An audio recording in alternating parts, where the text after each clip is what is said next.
नमस्कार, जोहार। आप देख रहे हैं न्यूज़ 100 लाइव टीवी। आज अभी हमारे साथ में शिक्षक जो विश्वविद्यालय के शिक्षक है, ऐसे शिक्षक हैं जो शिक्षक को पढ़ाते हैं, शिक्षकों को एजुकेशन देते हैं। जो स्टूडेंट इनके यहाँ पढ़ते हैं, जो विश्वविद्यालय पढ़ते हैं, बीएड करते हैं, वो आगे जाकर के शिक्षक बनते हैं। और आज उन्हें अपनी मांग को लेकर कई मांगे हैं और कई मांगों को लेकर आज इनको धरना स्थल पर आना पड़ा है। हम आपको सबसे पहले बैनर की तरफ थोड़ा सा आपको फोकस करें। बैनर दिखाए आपको, देखिए, आप देख रहे होंगे झारखंड राज्य बीएड एमएड प्रधानाध्यापक संघ, जो सभी प्रधानाध्यापक समायोजन एवं वन वेतनमान के लिए धरना प्रदर्शन, ये कई मांगे हैं। हम लोग सीधा इनसे जुड़ेंगे और इनसे बात करेंगे क्यों ये धरना स्थल पर है, क्या मांगे हैं, क्या कहना चाहेंगे, क्या कहेंगे सर? मैं बीएड एमएड टीचर एसोसिएशन की ओर से मैं डॉक्टर मनोज कुमार बोल रहा हूं। हम लोग पिछले 2005-6 से झारखंड राज्य में बीएड और एमएड 2009 से चल रही है और पिछले 18-19 सालों से हम लोग यहाँ पे कार्यरत हैं झारखंड के विभिन्न विश्वविद्यालय के अंतर्गत विभिन्न गवर्नमेंट कॉलेजेस में। हम लोगों की मांगे सिर्फ इतनी है कि हम लोगों का जो वेतनमान है वो एक संविदा के आधारित पर फिक्स वेतनमान है, उसे एक पूर्ण वेतनमान दिया जाए, हम लोगों का समायोजन किया जाए और हम लोगों के लिए पद सृजन किया जाए। पिछले 18-19 साल से काम करने के बाद भी हम लोग काफी पीछे हैं और हमारी मांग सरकार से यही होगी। कई बार हम लोग अपना ज्ञापन दे चुके हैं लेकिन कुछ हुआ नहीं। तो आज हम लोग सभी विश्वविद्यालय के, झारखंड के सभी विश्वविद्यालय के शिक्षक, बीएड एमएड के शिक्षक यहाँ उपस्थित हुए हैं, उनके प्रतिनिधि मंडल, और हम लोगों का 1 दिवसीय धरना आज यहाँ राजभवन के पास दिया जा रहा है। और मांगे सिर्फ इतनी है कि हम लोगों का पद सृजन किया जाए, समायोजन किया जाए एवं पूर्ण वेतनमान देने का कष्ट किया जाए।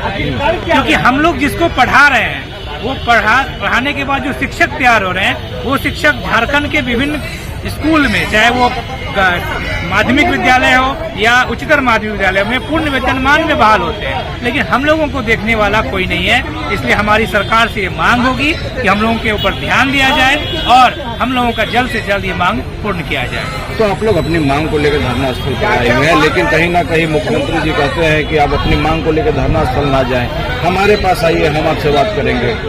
हम लोग, मैं कहना चाहूँगा कि हम लोग कई बार एचआरडी में और मुख्यमंत्री को और हायर एजुकेशन के मंत्रियों को अपना ज्ञापन दे चुके हैं, लेकिन आज ये विवश होकर हम लोगों को धरना देने के लिए आना पड़ा। क्या लग रहा है कि धरना से आपको प्रभाव होगा?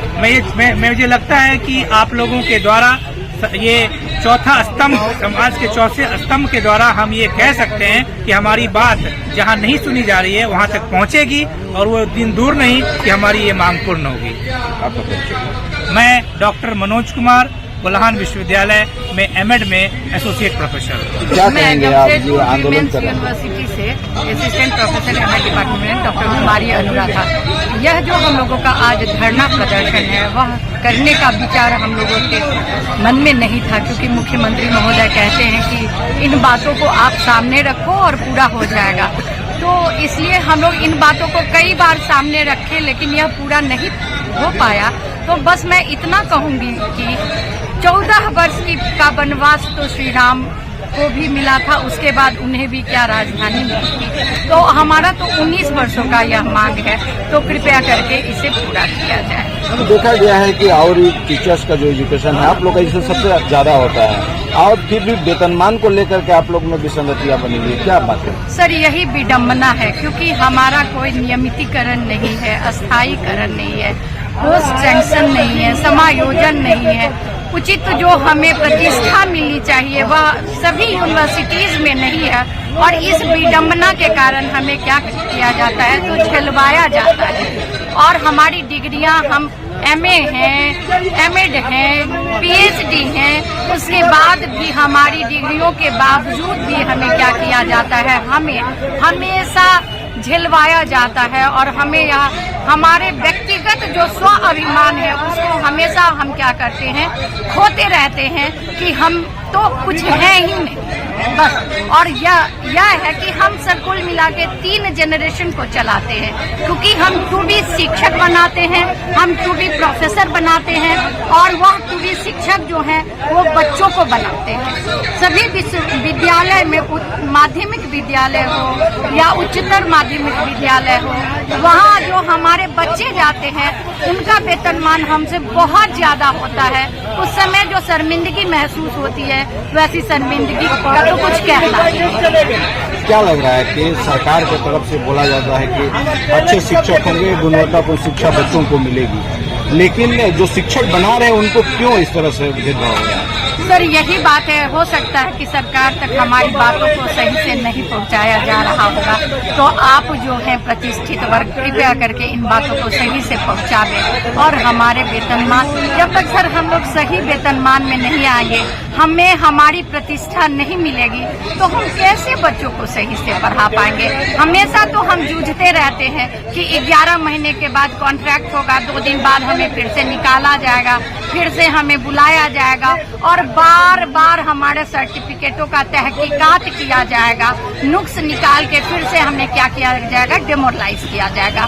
तो जब तक हम नहीं खुश रह पाएंगे, हम नहीं संतुष्ट हो पाएंगे, तो हमारे बच्चे कैसे संतुष्ट हो पाएंगे। और हमारे बच्चे बोले तो टू बी प्रोफेसर और टू बी शिक्षक, और वह संतुष्ट नहीं होंगे तो शिक्षा वर्ग कैसे संतुष्ट हो पाएगा। सर यही तो विडम्बना है यहाँ।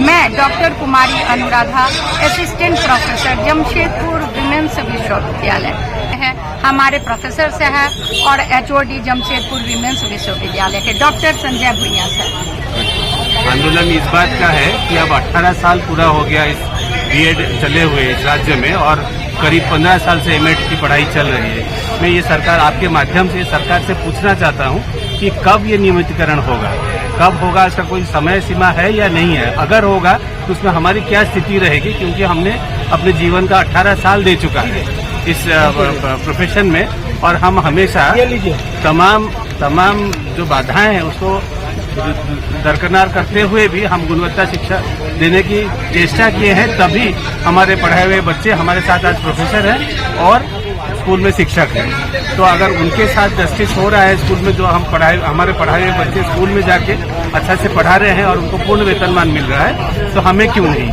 अभी आप देखिए, सरकार अगर आर्थिक बर्डन की बात करती है तो पुराना पेंशन भी लागू हो रहा है पूरा भारत में और खास करके झारखंड में भी। तो लोगों को पुराना पेंशन, अच्छा वेतनमान मिले, पुराना पेंशन मिले। हमारे लिए कुछ नहीं, हम 18 साल से सर्विस दे रहे हैं, तो हमारे लिए क्या होगा, कब होगा ये, और कब होगा, हमारी स्थिति क्या होगा। हम हमेशा असमंजस में रह रहे हैं, कि चिंतापूर्ण वातावरण में रह रहे हैं कि हमारे साथ होने वाला क्या है। और क्योंकि इस उम्र का इस पड़ाव में हम जाके दूसरे जगह अप्लाई करके जाएं, नहीं होगा। और 2005 में जब ये शुरू हुई थी तो सरकार के तरफ से आश्वासन दिया गया था कि 3 साल के अंदर हम इसको रेगुलराइज कर देंगे। और हम आपको ये भी बता दें कि जो NCT हमारे जो मानक निर्धारक है, उनके यहाँ हम लोग को पार भरना पड़ता है, परफॉर्मेंस अप्रेजल रिपोर्ट हर साल देना पड़ता है, और उसका मानक ये है कि एक रेगुलर अपॉइंटेड टीचर ही कर पाएगा। और ये यहाँ पे जो चल रहा है विश्वविद्यालय स्तर पे, अपने ढंग से इसको संविदा पे, अनुबंध पे रखा जा रहा है। आप ही बताइए, किसी एक डिपार्टमेंट जो हो कि पूरा डिपार्टमेंट अनुबंध में चल रहा है, कोई एक भी टीचर उसमें परमानेंट नहीं है। ऐसा होता है यूनिवर्सिटी एजुकेशन में कि एक डिपार्टमेंट चल रहा है, कुछ वहाँ पे नियमित शिक्षक है, 2-4 लोग कॉन्ट्रैक्ट में रहते हैं कुछ दिन के लिए। 18 साल से हम दिए हैं, और ये हाईकोर्ट का, सुप्रीम कोर्ट का रूलिंग है कि एजुकेशन एक जो है ना पेरेनियल एक्टिविटी है, और उस पेरेनियल एक्टिविटी को आप टेम्परेरी करके हर 11 महीना, 6 महीना, 10 महीना आपकी इच्छा से आप इसको ब्रेक कर देते हैं, फिर देते हैं। उधर वेतनमान मिलता था, उसको बंद कर दिया गया।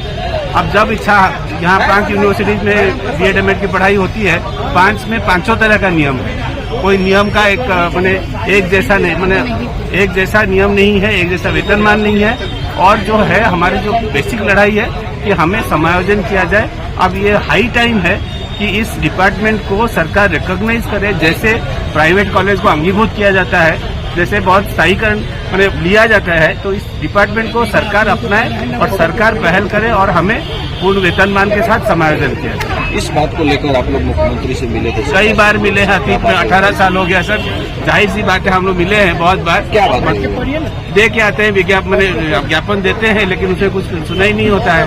कुछ लोग कोर्ट में भी गए हैं, कोर्ट का भी पॉजिटिव ये है, लेकिन फिर भी विश्वविद्यालय उसको नहीं मान रहा है, सरकार नहीं मान रही है। प्रॉब्लम क्या है, यहाँ जो पूरे झारखंड में अब देखिए शिक्षा जो है वो अवहेलित है, क्योंकि दूसरे राज्य, पड़ोसी राज्यों में देखिए वहाँ फुल फ्लेजेड डिपार्टमेंट्स है और शिक्षा एक बुनियादी शिक्षा के लिए हम तैयार कर रहे हैं लोगों को। और हम अगर जो तैयार कर रहे हैं ना, वो समाज का निर्माण के लिए तैयार कर रहे हैं। स्कूल एजुकेशन हम सशक्त कर रहे हैं, तो ये सशक्तिकरण जो हमारे तरफ से हो रहा है, हम खुद निःशक्त हो जाते हैं जब हमारे वेतनमान और अदर सर्विस कंडीशन का बात हो, क्योंकि हम अपना फ्यूचर क्या, अभी प्रेजेंट ही हमारा सुरक्षित नहीं है, फ्यूचर का बात छोड़ दीजिए। तो कहीं ना कहीं आपके माध्यम से अगर ये जन जन तक फैले, सरकार तक पहुंचे, HRD तक पहुंचे, तो हमारे साथ न्याय होगा और हम थोड़ा सा उन्नत अपने आप को महसूस करेंगे। आपका परिचय? मैं doctor Sanjay Bhuiyan, professor and head Jamshedpur women's university Jamshedpur. और यहाँ के लोग, यहाँ के कर्मचारियों को लेकर संवेदनशीलता की बात करते हैं, आप लोग आंदोलन के लिए यहाँ बैठे हुए हैं, क्या कहेंगे? हमारा इस मामले में कहना है कि राज्य सरकार जो है जब जगी है, लेकिन चुनाव का समय जब नजदीक आता है, हालांकि इस मामले में सबसे ज्यादा रांची हाई कोर्ट के कर्मचारियों के या सर जो लोग सेवा दे रहे हैं उनके लिए बहुत अच्छा पॉजिटिव अप्रोच है। उसी आलोक में सरकार काम करना चाहती है, लेकिन चूंकि सरकार जो है विभिन्न मुद्दों को लेकर के फंस जाती है, या फिर बीच में बहुत सारे मामले आ गए, जैसे कि जो चीजें हम सही, जो विजन सामने रखना है वो विजन नहीं रख पाते हैं। और सरकार के या राजनीतिक के सामने हम लोगों को अपना एक शैक्षिक विजन रखना पड़ेगा।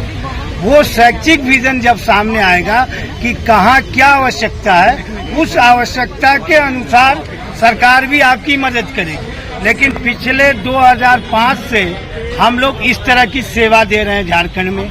मैं आया, पहले B.Ed खुला, उसमें कई साल काम करने के बाद M.Ed में आया, और लगभग पूरे झारखंड के जो हाई स्कूल, +2 या प्राथमिक शिक्षक हैं, वो हम लोगों के द्वारा पढ़ाए गए, जो कि मुख्य सेवा में या मेन स्ट्रीम में काम कर रहे हैं। लेकिन हम लोग के द्वारा जो पढ़ाने का कार्य किया गया या समाज का निर्माण किया गया शैक्षिक परिवेश में, वो सरकार ने उन चीज़ों को आज तक समझा ही नहीं। इसी चीज को समझाने के लिए और सरकार के संज्ञान में देने के लिए कि हमारा जो समाज है वो मूल रूप से शिक्षा के साथ साथ समाज का नव निर्माण कर रहा है, और जितनी असामाजिकता आ रही है समाज में, उसको दूर करके समाज की मुख्य धारा में जनरेशन टू जनरेशन लाने का कार्य हम लोग, ये तीसरे जनरेशन को हम लोग पढ़ा रहे हैं। और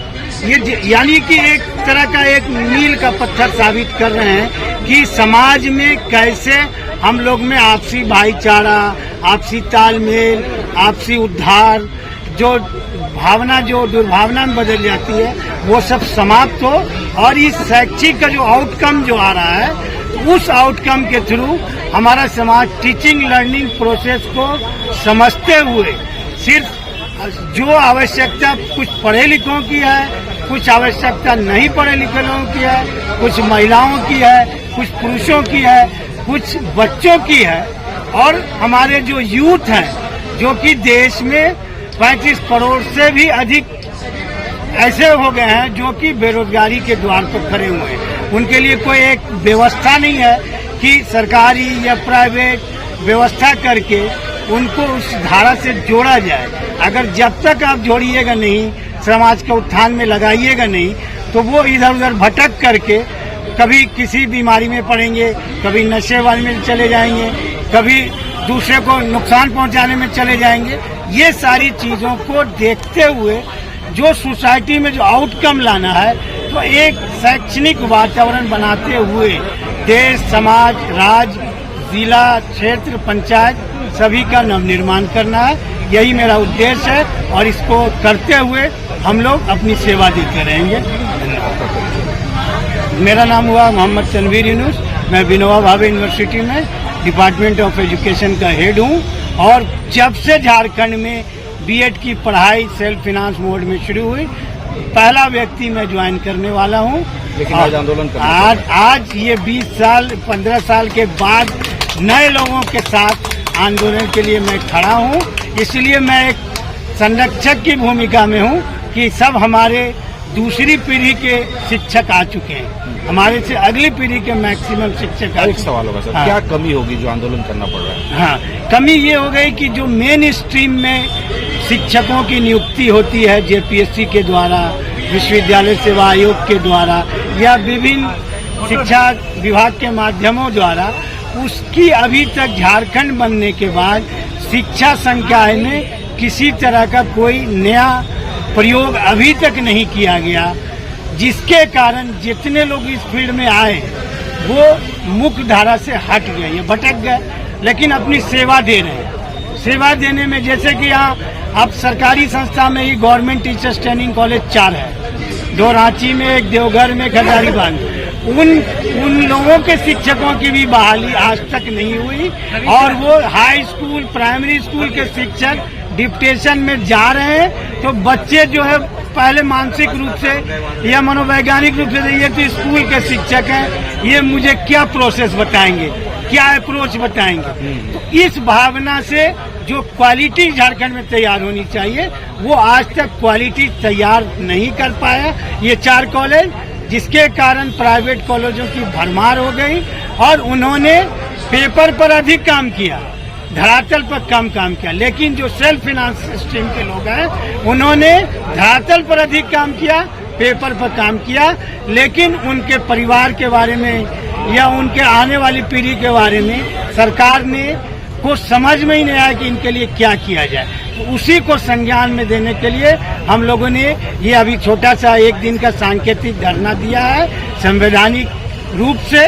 और हम चाहेंगे सरकार इसको संज्ञान में ले, नहीं तो फिर अगली सरकार बनती है चुनाव के बाद तो हम लोग अनिश्चितकालीन हड़ताल पे जाएंगे और अपनी बातों से अवगत कराएंगे राज्यपाल से लेकर मुख्यमंत्री तक, शिक्षा मंत्री तक, और समाज के लोगों के बीच जाएंगे कि हमारी भी आवश्यकता है, उससे जोड़कर देखा जाए।